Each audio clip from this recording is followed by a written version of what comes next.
Hello and welcome to School for Writers Season 1 Highlight Reel. Y'all, we did it. We made it through one whole season of the School for Writers podcast with 19 episodes. I'm not sure if you know this yet, but School for Writers is actually my third podcast.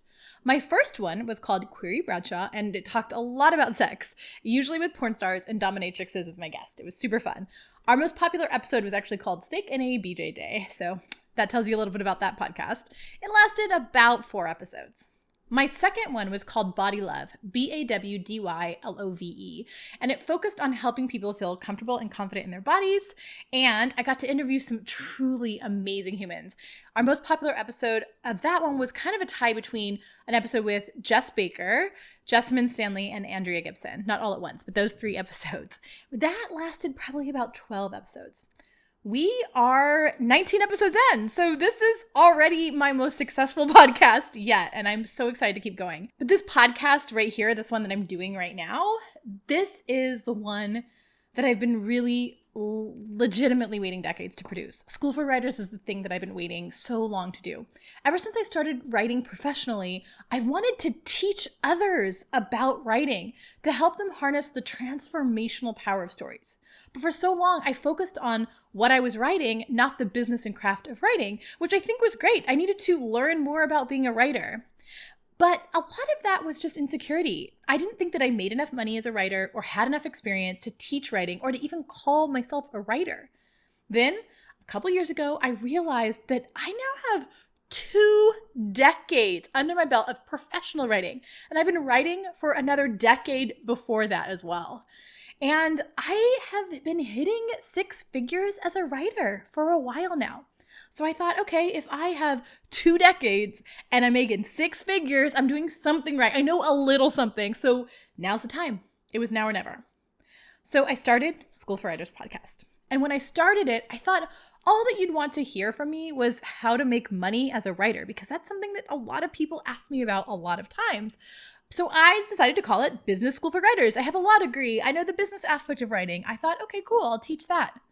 But as the season progressed and I got your feedback and I talked to you all, our most popular episodes were about more than just the business side of writing. Yes, you all love that logistical support and business support for sure. And we're going to have lots more of that, don't you worry.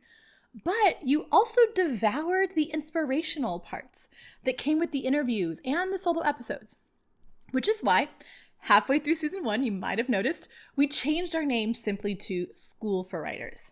Because really, we're here to help you in every aspect of writing more, publishing more, and making more money as a writer. And we're focusing a lot of our attention on helping you to write and publish a book. Why? Well, because I would say 90% of the people I meet, that's their dream and goal, is they eventually want to get to having a full book out in the world. And unfortunately, there's still a stigma out in the world of writers and other kinds of writing, short story and essayists and stuff like that. Those are legitimate, amazing careers, but there is a credibility to being a writer that comes with writing a book. There's a credibility to being a person who wrote a book. There's a credibility to being an entrepreneur or a human in general who has a book out in the world. And we want to help you gain that credibility. So we're here to help you write more, publish more, make more money as a book, and we're focusing especially on the book, make more money as a storyteller, and we're focusing especially on the book writing process of it. So 19 episodes later, this is officially my most successful podcast yet. And we are just getting started. We're just getting started. I am so excited. I'm going to talk later about what we have planned for season 2, so stay around for that. But first, I want to kind of go for some highlight reels, talk about what you loved about season 1. Your favorite episode, statistically speaking, was, drum roll please, episode 8, Publishing in the Time of COVID with literary agent Elise Capron. This was such an informative episode, so I understand why you all love this so much and why it got so many downloads. Elise is a well of publishing knowledge, and she shared so generously in that episode, breaking down how to get a literary agent, giving tips for finding the right agent for you, and offering her take on publishing during this time of COVID. Here's a clip from that episode. So do understand that, agents are not publicists. You have a publicist that you either hire or that is also just within your publishing house already. And they're the person who can do that job best. And we do not serve as editors, even though most agents do a lot of editorial and developmental work. Such a great clip. If you haven't heard the whole thing yet, be sure to go back and listen. It's like a masterclass in traditional publishing and in getting a literary agent. Thank you again so much to Elise for coming on and sharing such great information. That was your favorite episode, according to our statistics, the one that was most listened to, the most downloaded. What about your least favorite? That's one I was interested in. So I went and looked at it, and well, this one it hits a little close to home because it's actually your least downloaded, listened to episode was the episode where I was interviewed for my birthday by Stephanie, our School for Writers community manager. But in my defense, and in that amazing episode's defense, because it's a great episode, as I'm recording this particular podcast, that episode has only been out for about 5 days. So while the other ones have had 5 months to get their hits, this one's only had 5 days. So I believe that it's going to get to be your favorite, and it makes sense that it hasn't had a chance to catch up with the downloads of the other episodes. I know I'm partial, but I truly think that it's one of our best episodes of this season, and it's worth listening to. It's episode 17, How to Build a Career You Love. And using my own personal experience, I'm here to inspire you to write even during those hard times. Here's a clip from that episode. So before the pandemic, I was working with a celebrity speaker, help managing these massive events all over the world, helping with his content and coaching the speakers that were on the stage with him, and hanging out with I danced with a billionaire. I hung out with the gold medal Olympian. I ate a prime minister's leftover fruit plate. I was jet setting. In 1 month, I went from Singapore to Fiji to Sydney to Maui. That was 1 month of my life. Thank you again to Stephanie and Samantha for organizing that birthday treat for me. Samantha, you might hear me talk about her. She's our podcast manager. And Stephanie, you're going to hear me talk about her as well, is our community manager. And together with me, we make up the current School for Writers team. We are an amazing powerhouse of trio, and I love us so much. Speaking of Stephanie and Samantha, I'd love to know what their favorite episodes are of the School for Writer podcast. Wouldn't you want to know too? Okay, awesome. So I am going to kick it off to them and ask them for what they thought of this season and what their favorite highlights were. Hey, podcast listeners. This is Stephanie. I work with Lauren for School for Writers. You may have seen some of my work on the School for Writers Instagram as the content manager. And I also am a Write Your Friggin' Book Already coach, and I'm currently in deep with my third draft of writing my own book and Write Your Friggin' Book Already, which is very exciting stuff. So I'm here today to talk about some of my favorite moments from this season's podcast episodes, and it was difficult to narrow down, especially because in each episode, there are so many amazing different parts. So without further ado, my podcast highlights. The first highlight comes back in episode 3, which is called Can You Make Money Publishing a Book?, where Lauren talks about how you can make money on books and if you can or not. And the answer is yes. And I really like that episode, especially when she talks about thinking bigger. It's not just a book. What else have you got? Maybe you'll have your book turned into a movie, or maybe it'll turn into a program. And I love when she says to think about your book not as a final destination, but as the first conversation with people. And you're inviting them to be on this journey with you. So I appreciated everything she talked about of what you can do in addition to writing your book. We all want that to be enough. But there's so many ways that it can be even bigger than what we even imagine. So I love that episode. So I think oftentimes where writers fail is they have this transaction. Okay, here's a book I wrote. You take it, I take your money. And that is just a single one-time transaction. They don't think of their book as the beginning of a journey that they're going on together with that reader. My other highlight is from episode 12, which is writing as a bridge between political oppositions. And at first I didn't even want to listen to the episode because I'm politically, was burned out. But I love the conversation that Lauren had with Caroline Rothstein, and I think it's a really important listen. I love the part where Lauren tells Caroline about a conversation she had with her dad, where she tells her dad, hey, I feel like you're voting for people who are not supportive of my lifestyle, my civil rights as a badass lesbian queer woman. And he says that, he's coming from a place, he's supporting her in voting for people that he thinks will boost up the economy. And her and Caroline kind of get into more of the details and talking about, a conversation about having a conversation. Where is each person coming from? And very specifically talking about, are people coming from love or are they coming from fear? And everything can be brought back to love or fear. And it was a good reminder for me as I'm entering into conversations where someone has an opposing view as me. How can I come and show up from a place of love and not a place of fear? And can I recognize when the other person is coming from a place of fear? So I love that episode.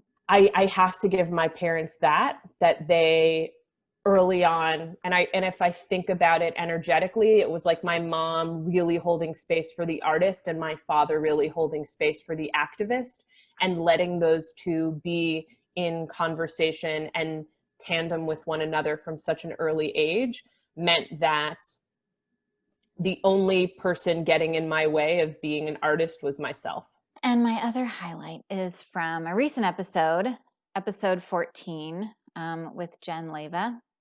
And towards the end of the episode, Jen is talking about transformation. And she's talking about the transformation specifically from caterpillar to butterfly, and how in the middle, when the caterpillar's in the chrysalis, it literally turns into a pile of goo and then gets reconstituted into the butterfly. And I love that because it's the perfect illustration of transformation. And it also reminded me of my friend Melina, where when we talk on the phone sometimes, instead of saying, how are you? How are things going? We'll ask each other, how's your goo? We're in that goo phase. We're in transition. So how's your goo? When a butterfly is in a chrysalis, it is literally goo. All of the parts of the caterpillar that used to be solid have completely disintegrated, and it is a sack of goo. And the only way to become a butterfly is to first become a sack of goo. And that we are liquid and malleable and fussy and without shape. And so I think when I am experiencing these moments or different aspects of these moments, because I feel like we experience transformation all the time. And those are my highlights from this season of the School for Writers podcast. Highly recommend listening to every episode from this season. And I'm really looking forward to next season. Hello, future bestselling authors. My name is Samantha, and I am the podcast manager at the School for Writers podcast.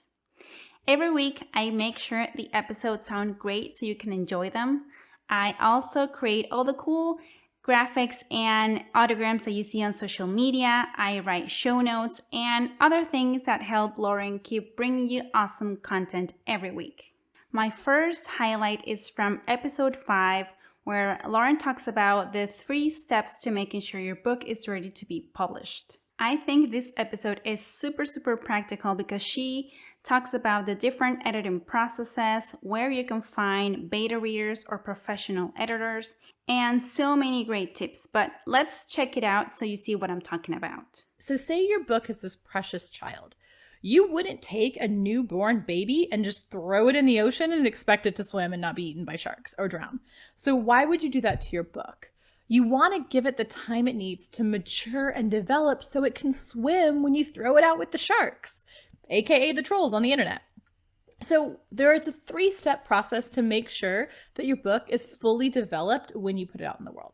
My second highlight is from episode 9, where Lauren talks about the 3 main types of book publishing. She talks about the pros and cons of each type And I think she gives great advice for anybody who's looking to publish a book but isn't quite sure which route to take. So here's a snippet of the episode, and don't forget to check it out after you're done listening to this one. The link will be in the show notes. Flexibility is also a plus in self-publishing. So, for example, my book, Body Love, 10 Steps to Profoundly Loving Your Body, when I published it, we put it out there and it was like quick and it was wonderful and it was amazing and we did all the edits and it was great. And then we found like a couple of mistakes. So I was able to go back and change those mistakes immediately. So every book that came after that didn't have that mistake, whereas you don't have that with traditionally published. And my third highlight is from episode 18 with Kevin Smokler. I love this episode, especially the part where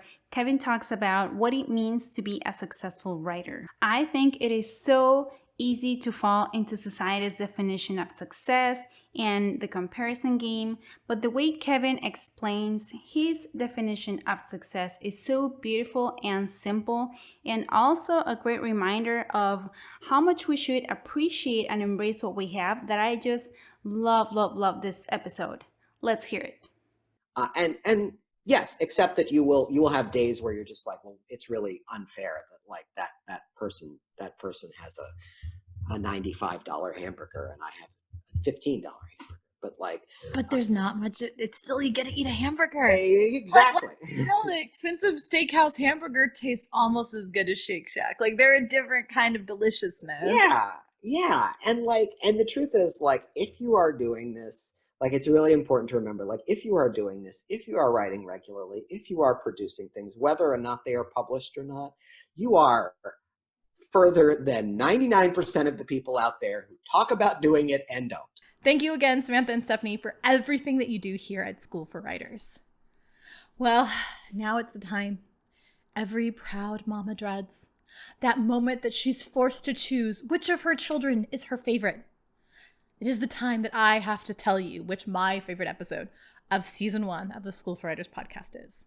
I say this, and I mean it. There were so many great episodes this season, and I got to talk to so many profoundly inspiring human beings. Keisha Lynn Moore-Elliott taught us how to break through self-publishing stigma to get our books out into the world sooner rather than later. Jen Gavon taught us how to be patient with the traditional publishing process. She gave us a beautiful look into the world of being a professional poet. Elise Capron gave us such amazing and important help in getting a literary agent. And Michelle Antoine from Curios taught us how to curate an engaging and entertaining book club.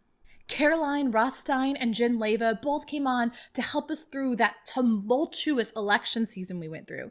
And they showed us how both public and private writing can heal ourselves and our community. Sahar Twessy blew my mind with her Pinterest tips, showing us this social media platform that I had actually blown off as only for people who were DIY junkies, that it could actually propel our writing careers forward. Kevin Smokler, last week's episode, was the only guy this whole season, but he did us proud, offering both practical tips and inspiring encouragement to show up every day and write.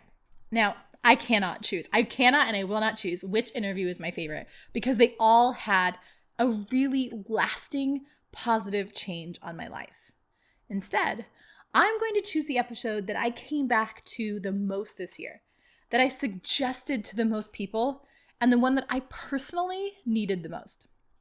And that is episode 11, The Dark Night of the Soul, and what the hero's journey can teach us during COVID. Whew, what a year, right? 2020. And as with all of you, I've struggled this year. There have been some celebratory highs and moments of pure bliss, but there has also been this darkness and a fear that comes with a global pandemic, a rise in hate crimes and increased police brutality against Black people in my country, and a highly controversial and tumultuous election season in the United States. Coming back to stories, especially the ones with a strong hero's journey in them, has helped me on those dark days. And I recorded the Dark Night of the Soul episode because I needed to hear it. I needed to hear that. I wrote it for me and I shared it with you all. And I still listen to it on those hard days. Here's a clip from that episode. Now, I'm not one of those people who thinks that you have to see the positive in everything. Sometimes things just really suck. But I am a writer. And during the darkest hours of my life, and I have had some dark hours when I thought I could not and would not go on, I had this thing, this tool, this access to a higher power beyond myself called writing and storytelling. If you're feeling like you're in the abyss, like you're stuck in the belly of the whale, like you're facing your own dark night of the soul, I highly suggest going back and listening to episode 11. Don't worry, it's actually not too sad, even though the subject matter sounds sad. It's actually quite an uplifting episode, like every other episode of this podcast is. Our aim is not to be a downer. Our aim is to provide you with inspiration, information, and fun to your writing life. I hope that we succeeded in doing that in season 1. Now, our plan for season 2 is to amp up that inspiration, to amp up the helpful information that we're giving you, and most importantly, to amp up the fun we're having. We have so much planned here for the new year at School for Writers. In January, we're going to relaunch the Write More Challenge, and I'm going to be your guide to spend 22 minutes a day for 22 days writing, developing a habit of carving out time in your life for creativity. In February, I'm opening back up my flagship Write Your Friggin' Book Already program, where we are going to work together to help you go from idea to publishable book. It is a profoundly life-changing year-long experience. You definitely want to sign up this year. You don't want to miss it. And we have so many amazing new voices coming in on the podcast to help you write more, publish more, and make more money as a storyteller. So you need to make sure that you follow us on Instagram and Facebook, that you subscribe to this podcast, either where you listen to it on podcast or on YouTube if you like to watch the videos. And be sure to get on our mailing list so you don't miss any of these exciting opportunities. 2020 has been a completely life-changing, life-shifting, paradigm-shifting year. So we have no clue what 2020 is going to bring. But we do know one thing for sure, is that stories are the best way that we as humans have to overcome adversity, heal communal wounds, and make us feel more connected to ourselves and each other. Stories matter. Stories change the writer, the reader, and the community. And we are here to help you tell better stories, tell more stories, and make more money off of telling your stories. And we're also here to model self-care. So our team is taking the holidays off to be with family, read that giant stack of books that we all have on our inside bedside table, and take long afternoon naps after eating lots of delicious holiday cookies. This is our last podcast episode of the year, but we will be back in January. So happy early new year to you. We want you to celebrate it by carving out a little more time in your life to write, by making creativity a little bit more of your life's priority. Because the world needs your story now more than ever, and we cannot wait to read your book.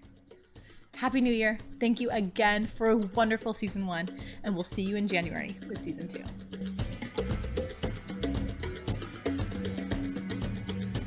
Woo! We did a whole season! Oh my god, I can't believe it! I'm celebrating. I can't believe we did it. This is so exciting. Go team! Okay, bye. We did it. Oh my god, we did a whole season, and it's amazing. I love it! Okay.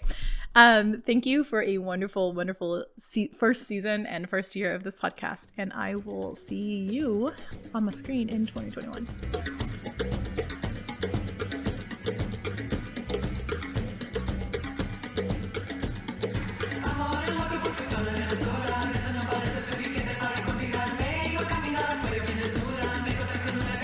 Busca